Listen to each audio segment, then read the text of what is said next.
আসসালামু আলাইকুম রহমতুল্লাহি অবরকাত। প্রিয় ভাইয়ারা, আপনারা দেখতে পাচ্ছেন ইমাম সাহেব যেখানে বসলেন ওই জায়গাটাই হচ্ছে রিয়াজুল জান্নাহ। এই জায়গায় আমার কলিজার টুকরা প্রিয় হাবিব জনাবি মোহাম্মদ রসুল্লাহ সাল্লাল্লাহু আলাইহি ওয়াসাল্লাম চিরনিদ্রায় শায়িত হয়ে আছেন। আসসালাতু আসসালামু আলাইকা ইয়া নবী আল্লাহ, আসসালাতু আসসালামু আলাইকা ইয়া হাবিব আল্লাহ, আসসালাতু আসসালামু আলাইকা ইয়া শাফিয়াল মুজনাবিন। এই যে জায়গাটা, এখানেই প্রিয় হাবিব তার বন্ধুদেরকে আবু বকর রাদিয়াল্লাহু তাআলা আনহু এবং তার সাথী ওমর রাদিয়াল্লাহু তাআলা আনহুকে নিয়ে এই জায়গায় শায়িত হয়ে আছেন। আপনারা দেখতে পাচ্ছেন সেই জায়গাটি। আমার মনের ঘরেতে রেখেছি যারে, দু জাহানের বাদশা নবী কামলেওয়ালা রে, দু জাহানের বাদশা নবী কামলেওয়ালা রে। আমি যদি ডানাওয়ালা পাখি হইতাম, ওই মদিনা দেখার লাগি বারবার যাইতাম। আমি যদি ডানাওয়ালা পাখি হইতাম, ওই মদিনা দেখার লাগা বারবার যাইতাম। হৃদয় জুড়ে দেখতাম আমি নয়ন ভরে, দু জাহানের বাদশা নবী কামলেওয়ালা রে, দু জাহানের বাদশা নবী কামলেওয়ালা রে। আদি পিতা আদম যখন মুসিবতে পড়ে, মোদের নবীর ওসিলাতে আল্লাহ ক্ষমা করে। আদি পিতা আদম যখন মুসিবতে পড়ে, মোদের নবীর ওসিলাতে আল্লাহ ক্ষমা করে।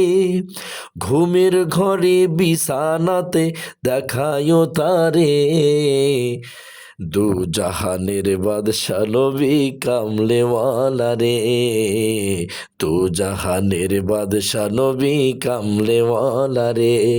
আমার মনের ঘরেতে রেখেছি যারে, দু জাহানের বাদশা নবী কামলেওয়ালা রে, দু জাহানের বাদশা নবী কামলেওয়ালা রে।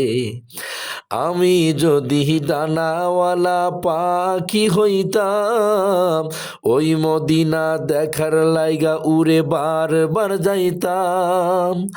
আমি যদি ডানাওয়ালা পাখি হইতাম, ওই মদিনা দেখার লাইগা উড়ে বারবার যাইতাম। হৃদয় জুড়ে দেখার তরে নয়ন ভরে, হৃদয় জুড়ে দেখতাম আমি নয়ন ভরে, দু জাহানের বাদশা নবী কামলেওয়ালা রে, দু জাহানের বাদশা নবী কামলেওয়ালা রে। আদি পিতা আদম যখন মুসিবতে পড়ে, মোদের নবীর ওসিলাতে আল্লাহ কবুল করে। আদি পিতা আদম যখন মুসিবতে পড়ে, মোদের নবীর ওসিলাতে আল্লাহ ক্ষমা করে। ঘুমের ঘরে বিছানাতে দেখায় তারে, দু জাহানের বাদশা নবী কামলেওয়ালা রে, দু জাহানের বাদশা নবী কামলেওয়ালা রে। প্রিয় ভাইরা, আপনারা যে মেম্বারটি দেখতে পাচ্ছেন, এটাই হচ্ছে সেই মেম্বার যেখানে ইমাম সাহেব দাঁড়িয়ে খুতবা প্রদান করে থাকেন। এই জায়গাটি আমি আপনাদেরকে দেখানোর জন্য কয়েকবার এখানে ঢুকেছি, মানে কয়েকবার বলতে 3বার আমি এখানে গিয়েছিলাম। প্রথমবার আমাকে এক ধাক্কায় অনেক দূরে সরিয়ে দেয়, যার কারণে আমি ভিডিওটি করতে পারিনি। আবার এখানে দ্বিতীয়বার ঢুকেছিলাম, তখনও আমি 3 নম্বর কাতারে ছিলাম। এবার আমি দ্বিতীয় কাতারে ঢুকে গেছি। এখন আমি সরাসরি রিয়াজুল জান্নার এই দরজাটি আপনাদেরকে দেখাচ্ছি। দেখুন, এখানেই আমি ঢুকে গেছি। এই যে পাশে মেম্বারটি দেখা যাচ্ছে, ওই মেম্বারের কালো জায়গাটিতে ইমাম সাহেব দাঁড়িয়ে নামাজ আদায় করেন। আর এখন যে জায়গাটি আপনারা দেখতে পাচ্ছেন, পিলারের সঙ্গে কালো ডিজাইন করা এবং স্বর্ণের অঙ্কন করা ওই জায়গাটিতে আমার প্রিয় হাবিব এখানেই চিরনিদ্রায় শায়িত হয়ে আছেন। আপনারা দেখতে পাচ্ছেন তার প্রিয় সাথীদেরকে দুই দিকে নিয়ে এখানেই শায়িত হয়ে আছেন। আর এখানে ঢুকতে গেলে আপনাদেরকে অ্যাপ্লিকেশন করা লাগবে। যদি আপনি অ্যাপ্লিকেশন ছাড়াই ঢুকতে চান তাহলে প্রত্যেকটি নামাজের পরেই আপনারা কাতারবদ্ধ হবেন। সেখানে কয়েক লাখ মানুষের ভিড় হয়। আপনাকে সিরিয়াল কেটে তারপরে যেতে হবে। আপনারা দেখতে পাচ্ছেন সেই জায়গাটি রিয়াজুল জান্নার এই যে অংশটা এখানেই ঘুমিয়ে আছেন আমার প্রিয় হাবিব।